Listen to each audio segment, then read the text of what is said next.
পরম করুণাময় মহান আল্লাহর নামে শুরু পড়ছি এক নজরে কোরআন থেকে সূরা আহজাব।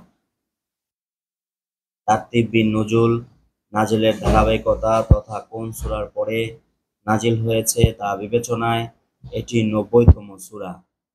এর আগে সূরা আল ইমরান ও পরে সূরা মুমতাহিনা নাজিল হয়েছে। বর্তমান কোরআন মাজিদের বিন্যাস অনুযায়ী এটি ৩৩ নং সূরা। এর আগে আছে সূরা সাজদা ও পরে সূরা সাবা। পঞ্চম হিজরিতে এই সূরাটি নাজিল হয়েছে। আয়াত সংখ্যা ৭৩টি, সূরা নং ৩৩। এটি মাদানী সূরা। নামের রহস্য। আহজাব শব্দটি হিজব শব্দের বহুবচন, যার অর্থ দল বা বাহিনী। এই সূরার ৯ থেকে ২৭ নং আয়াতে উল্লেখ করা হয়েছে, খন্দক যুদ্ধের সময় কুরাইশদের সম্মিলিত বাহিনী মদিনা ঘেরাও করেছিল। সেখান থেকে এই সূরার নাম হয়েছে আহজাব। মেজর থিম: কাফির ও মুনাফিকদের স্বভাব, মূর্খতার চর্চায় লেগে থাকা, রাসূল সাল্লাল্লাহু আলাইহি সাল্লাম এর মর্যাদা ও তার উপরে আল্লাহর অনুগ্রহ। কোনো ওজর আপত্তি ছাড়া রাসূল পাক সাল্লাল্লাহু আলাইহি সাল্লাম এর সিদ্ধান্ত মেনে নেওয়ার গুরুত্ব। সূরার শুরু শেষ সম্পর্ক। সূরার শুরুতেই কাফির মুশরিকদের কথা মতো চলার বিষয়ে আল্লাহ তাআলা সতর্ক করে দিয়েছেন। আল্লাহ ভীতির উপরে অটল থাকো, কাফির ও মুনাফিকদের কথা মতো চলো না, নিঃসন্দেহে আল্লাহ মহাজ্ঞানী, বিচক্ষণ। আর সূরাটির শেষে বর্ণিত হয়েছে, যারা আল্লাহকে ত্যাগ করে কাফিরদের কথা শুনবে তাদের অবস্থা। পরিণামে আল্লাহ মুনাফিকিতে লিপ্ত পুরুষ ও নারী এবং শিরকে জড়িত পুরুষ ও নারীকে শাস্তি দেবেন। অন্য সূরার সঙ্গে সম্পর্ক। এই সূরার আগের সূরা হলো সূরা সাজদা, যার শেষ আয়াতে আল্লাহ কাফিরদের থেকে মুখ ফিরিয়ে নেওয়ার আদেশ দিয়েছেন। সুতরাং তুমি তাদেরকে এড়িয়ে যাও আর অপেক্ষা করো। আর এই সূরাটির শুরুও হয়েছে কাফিরদের থেকে মুখ ফিরিয়ে নেওয়ার আদেশের মাধ্যমে। আল্লাহ ভীতির উপরে অটল থাকো, কাফির ও মুনাফিকদের কথা মতো চলো না, নিঃসন্দেহে আল্লাহ মহাজ্ঞানী, বিচক্ষণ। শানে নজুল। বেশ কয়েকটি বিষয়কে সামনে রেখে এই সূরাটি নাজিল হয়। প্রথমত, সে সময়কার আরব সমাজে সন্তান দত্তক দেওয়ার প্রথা ছিল। তবে মুশরিক হলো আপন সন্তানদের জন্য যে নিয়ম রেওয়াজ, দত্তক সন্তানদের বেলাতেও তারা সেই একই রেওয়াজ অনুসরণ করত। আল্লাহর রাসূল হিসাবে এই প্রথা ভেঙে দেওয়া নবীজির জন্য আবশ্যক ছিল। তাই তিনি নিজের পালক পুত্রের তালাকপ্রাপ্তা স্ত্রী জায়নাবকে বিয়ে করার কথা ভাবছিলেন। কিন্তু মুনাফিকরা এই নিয়ে হাঙ্গামা করবে বা কুৎসা রটাবে, এই আশঙ্কার সামনে আগাতে চিন্তা করছিলেন। আল্লাহ তাআলা তখন এই সূরায় স্পষ্ট ভাষায় জানিয়ে দিলেন, পালক সন্তান আর নিজের ঔরসের সন্তান কখনো এক হতে পারে না। তাই তাদের বেলায় নিয়ম নীতিও এক হবে না। তুমি ভয়ে বা লজ্জায় পিছিয়ে যেও না। তখন এই ঘোষণার পর জায়নাব রাদিয়াল্লাহু তাআলাকে নবীজি বিয়ে করেন। এতে সত্যি সত্যি কাফির ও মুনাফিকরা হৈ হৈ কাণ্ড বাঁধিয়ে বসে। আল্লাহ তাআলা এখানে তাদের কঠোর সমালোচনা করেছেন। এছাড়া খন্দক বা আহজাবের যুদ্ধে কাফিরদের অবস্থান ও বনু কুরাইয়ার বিশ্বাসঘাতকতার বিবরণ এই সূরাতে এসেছে। আরও এসেছে পর্দার মতো গুরুত্বপূর্ণ আইন। উম্মুল মুমিনদের জন্য কিছু দিক নির্দেশনাও আল্লাহ এই সূরার মাধ্যমে জানিয়ে দিয়েছেন। মোট কথা, বিভিন্ন সময়ে পরিস্থিতি অনুযায়ী এই সূরাটি ধাপে ধাপে নাজিল হয়। সেগমেন্ট: রাসূল পাক সাল্লাল্লাহু আলাইহি সাল্লামের প্রতি নির্দেশনা। সূরার শুরুটাই হয়েছে নবীজিকে সম্বোধন করে, ও নবী, এরপর আল্লাহ তাআলা তাকে কিছু নির্দেশনা দেন। নবীজির মর্যাদা। পরবর্তী ধাপে নবীজির জন্য স্পেশাল কিছু বিধান দেওয়া হয়েছে, যা শুধু তার জন্যই প্রযোজ্য। হুঁশিয়ারি। সূরার শেষ ধাপে মুনাফিকদের কর্মকাণ্ডের ব্যাপারে তাদেরকে সাবধান করা হয়। সেই সাথে আল্লাহ জানিয়ে দিলেন, কিয়ামতের সময়ক্ষণ একমাত্র তিনিই জানেন। ফজিলত। কোরআনের যেসব সূরার কলেবর ১০০ আয়াতের কম, সেসব সূরাকে বলা হয় মাসানি।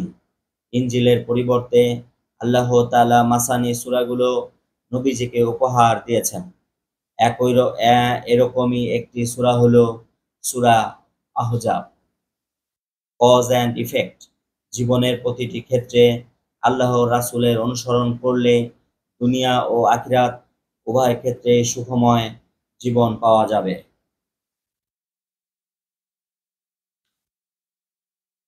গতিপথ। Central theme. মুমিনদেরকে আল্লাহর দেওয়া কিছু বিধান ও নির্দেশনা। ১. মুমিনদের প্রতি নির্দেশনা। কাফির ও মুনাফিকদের তাবেদারি করা যাবে না। সামাজিক শৃঙ্খলা অটুট রাখতে জিহার ও দত্তক এর ব্যাপারে আল্লাহর দেওয়া বিধান বিধিবিধান মেনে চলতে হবে। ২. আহজাব ও বনু কুরাইয়ার যুদ্ধ। আহজাব যুদ্ধে মুসলিম কাফেলা দুখণ্ড হয়ে যায়। মুমিন ও মুনাফিক এই দুই দলের চাল চরিত্র তুলে ধরা হয়েছে। এছাড়া তখন ইহুদি গোত্র বনু কুরাইজাও মুসলিমদের সাথে বিশ্বাসঘাতকতা করে, ফলে তাদের সাথেও একটি যুদ্ধ বাধে। ৩. পারিবারিক ও সামাজিক আইন। মুমিন নারী পুরুষের জন্য কিছু পারিবারিক ও সামাজিক আইন জারি করা হয়। এছাড়া আল্লাহ তাআলা ঈমানদারদের লক্ষ্য করে কিছু উপদেশ দেন। ৪. সামষ্টিক নীতি। মুমিনদের কোনোভাবেই উচিত নয় তারা আল্লাহর রাসূলকে কষ্ট দেবে বা কথা দিয়ে কথা রাখবে না, বরং তাদের উপরে অর্পিত দায়িত্ব পুরোপুরি পালন করে যেতে হবে। ওভারভিউ। নবী করিম সাল্লাল্লাহু আলাইহি সাল্লাম এর প্রতি কিছু নির্দেশনা দেওয়া হয়েছে। দত্তক নেওয়া সন্তানকে নিজের সন্তান দাবি করা যাবে না। ১ থেকে ৫ নং আয়াত। আল্লাহর কাছে করা ওয়াদা ও ইহুদি মুশরিকদের সম্মিলিত জোটের বিরুদ্ধে মুমিনদের পরীক্ষা স্মরণ করানো হয়েছে। ৬ থেকে ১১ নং আয়াত। খন্দকের যুদ্ধে মুনাফিকদের মুখোশ উন্মোচন। নবীজির শ্রেষ্ঠ অনুসরণীয় ব্যক্তিত্ব, তার সাহাবীরাও যেন আকাশের তারা। ১২ থেকে ২৪ নং আয়াত। খন্দক যুদ্ধের ফলাফল ও ইহুদি গোত্র বনু কুরাইজার পরিণতি। স্ত্রীদের ব্যাপারে নবীজির স্বাধীনতা। ২৫ থেকে ২৯ নং আয়াত। নবীর স্ত্রীদেরকে বিশ্বের সকল নারীদের চেয়ে বেশি মর্যাদা দেওয়া হয়েছে, তাই তাদের দায় দায়িত্ব বেশি। ৩০ থেকে ৩৫ নং আয়াত। যায়েদ ও জায়নাব রাদিয়াল্লাহু তাআলা এর ঘটনা বর্ণিত হয়েছে। রাসূল পাক সাল্লাল্লাহু আলাইহি সাল্লাম এর পর নবুয়তের ধারা বন্ধ ঘোষণা। ৩৬ থেকে ৪৪ নং আয়াত। নবীজির বিশেষ কিছু বৈশিষ্ট্য বর্ণনা। নবীজির জন্য বিয়ে সংক্রান্ত একান্ত কিছু বিধান উল্লেখ করা হয়েছে, যা আর কারো জন্য প্রযোজ্য নয়। ৪৫ থেকে ৫২ নং আয়াত। নবীজির ঘরে প্রবেশের আদব ও পর্দার বিধান। রাসূল পাক সাল্লাল্লাহু আলাইহি সাল্লাম এর মর্যাদা অনেক উঁচুতে, তাকে বা কোনো ঈমানদারকে কষ্ট দেওয়া যাবে না। ৫৩ থেকে ৫৮ নং আয়াত। মুসলিম নারীদের পর্দা করার পদ্ধতি নিয়ে আলোচনা করা হয়েছে। মুনাফিক আর কাফিরদের শাস্তির ব্যাপারটি পরিষ্কার করা হয়েছে। ৫৯ থেকে ৬৮ নং আয়াত। মুমিনদের জন্য পথ নির্দেশনা ও উপদেশ। আল্লাহর আনুগত্য করার দায়িত্ব মানুষের, আর এই বিশাল দায়িত্ব সঠিকভাবে পালন করা উচিত। ৬৯ থেকে ৭৩ নং আয়াত। Case study. খন্দকের যুদ্ধ। আরবের যত ইহুদি মুশরিক আছে সবাই একযোগে মদিনার উপরে হামলে পড়ল। মুনাফিকরাও গোলমাল বাঁধাবার তালে আছে। কাফিরদের দল বিশাল বড়, সে তুলনায় মুসলিমদের সংখ্যা খুবই নগণ্য। যে কোনো মুহূর্তে শত্রু বাহিনী ভেতরে ঢুকে পড়তে পারে, তখন সবাইকে কচুকাটা করতে মোটেও সময় লাগবে না। তবে শেষ পর্যন্ত আল্লাহর পরীক্ষায় পাশ করলেন মুমিনগণ। ইমানের দৃঢ়তা নিয়ে কাফিরদের মোকাবেলা করে যাচ্ছিলেন তারা। আর সেই সময়ে আসমান থেকে নেমে এলো আল্লাহর সাহায্য। কাফিরদের উপরে বইতে লাগলো ভীষণ ঝড়ো বাতাস। বাতাসের তোরে ঠিকমতো দাঁড়ানোই যেখানে দায়, সেখানে যুদ্ধ করবে কি। এক সময় লেজ গুটিয়ে পালালো কাফিরদের বিশাল বহর। যারা চান ইসলাম ছড়িয়ে পড়ুক পৃথিবীর কাঁচা পাকা প্রতিটি ঘরে, তাদের জন্য এই ঘটনাটি গুরুত্বপূর্ণ কেস স্টাডি। আল্লাহর পথে একসাথে কাঁধে কাঁধ মিলিয়ে দিনের দায়রা যদি এগিয়ে চলেন, তাদের জন্য আল্লাহর সাহায্য নেমে আসবে ইনশা আল্লাহ। রিফ্লেকশনস তাদাব্বুর। ও নবী, আল্লাহ ভীতির উপরে অটল থাকো, কাফির ও মুনাফিকদের কথা মতো চলো না। সূরার শুরুতে ইয়া আইয়ুহান নাবিয়্যু, নাবী ও নবী, এই সম্বোধনটি নিয়ে পর্যবেক্ষণ করলে দেখা যায় এরকম সম্বোধন শুধু রাসূল পাক সাল্লাল্লাহু আলাইহি সাল্লামকেই করা হয়েছে, আর অন্যান্য নবীকে নাম ধরে ডাকা হয়েছে। এখান থেকে বোঝা যায় আল্লাহ তাআলা নবী করিম সাল্লাল্লাহু আলাইহি সাল্লামকে কতটা সম্মানিত করেছেন। আয়াতটিতে নবীজিকে আল্লাহ ভীতির উপরে অটল থাকা ও কাফির মুনাফিকদের কথা মতো না চলার হুকুমও দেওয়া হয়েছে। বাহ্যিক অর্থ এমনটাই, কিন্তু এর মাধ্যমে আসলে সতর্ক করা হয়েছে মুসলিম উম্মাহকে। এই দিয়ে বোঝানো হলো, নবীর জন্যই যদি এই সুযোগ না থাকে, তাহলে সাধারণ মানুষের জন্য আর অবকাশ থাকবে কিভাবে।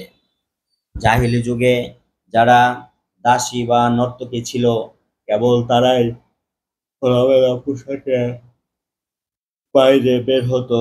আর যারা সম্ভ্রান্ত ঘরের নারী ছিল, তারা নিজেদেরকে শালীনতার চাদরে আবৃত রাখত।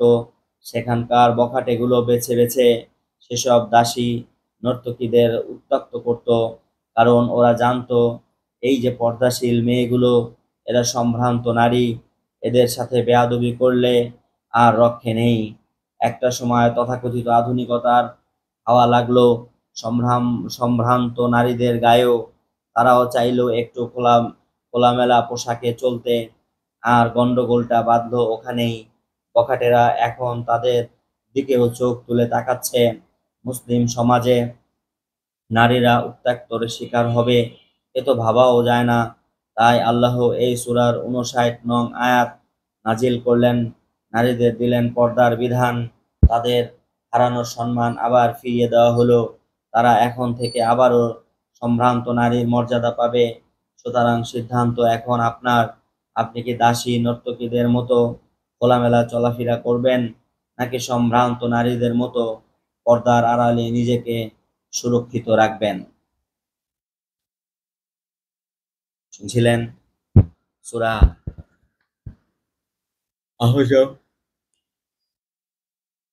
আহজাব। এক নজরে কোরআন থেকে পড়ছিলাম।